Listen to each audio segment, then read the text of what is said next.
శ్యామ్ అయితే రాధని ఒక దగ్గరికి తీసుకుని వచ్చి ఇలా చెప్తూ ఉంటాడు. రాధ, ఎన్నాళ్ళు నువ్వు ఎందుకలా ఉంటున్నారు సార్, ఎందుకలా ఉంటున్నారు సార్ అన్నా సరే నేనేమీ చెప్పలేదు. దాని వెనక ఒక కారణం ఉంది. అదేంటో ఇప్పుడు చెప్తాను విను.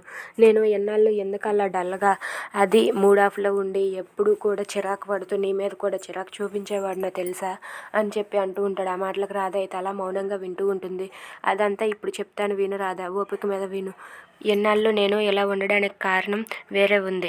అదేంటో అంటే నా మొదటి భార్య మళ్ళీ నా జీవితంలోనికి వచ్చింది. అందుకే నేను ఎంత డిస్టర్బ్గా ఉంటున్నాను, ఎంత డిస్టర్బ్ అయిపోతున్నాను. నా మొదటి భార్య మళ్ళీ నన్ను చాలా డిస్టర్బ్ చేస్తుంది. అందుకే నేను అస్సలు మనిషిలో లేను. నీ ఇంటికి వచ్చాక నీ మీద చిరాకు పడుతున్నాను. అందుకే ఇన్నాళ్ళు నేను ఇలా అయిపోవడానికి కారణం కూడా అదే. కానీ తను నా జీవితంలోనికి రావడం మాత్రం నాకు అస్సలు ఇష్టం లేదు. నువ్వు వచ్చాక మళ్ళీ నాకు స్వర్గంలా అనిపించింది. నిన్ను విడిచి నేను ఉండలేను రాధా. నేను నీతో పాటే ఉంటాను. నువ్వే నాకు కావాలి. మళ్ళీ ఆ నరకం నాకొద్దు. ఈ స్వర్గాన్ని విడిచి మళ్ళీ నేను ఆ నరకంలోనికి వెళ్ళలేను.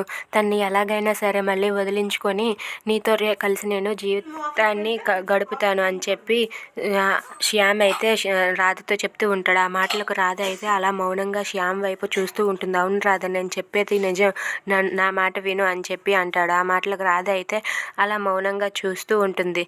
రాధ, నాకు నువ్వు తప్ప మరెవరూ వద్దు. నువ్వు వచ్చాక నా జీవితం స్వర్గంలా మారింది. ఆ స్వర్గంలోనే ఉంటాను కానీ మళ్ళీ ఆ నరకంలోనికి వెళ్ళను.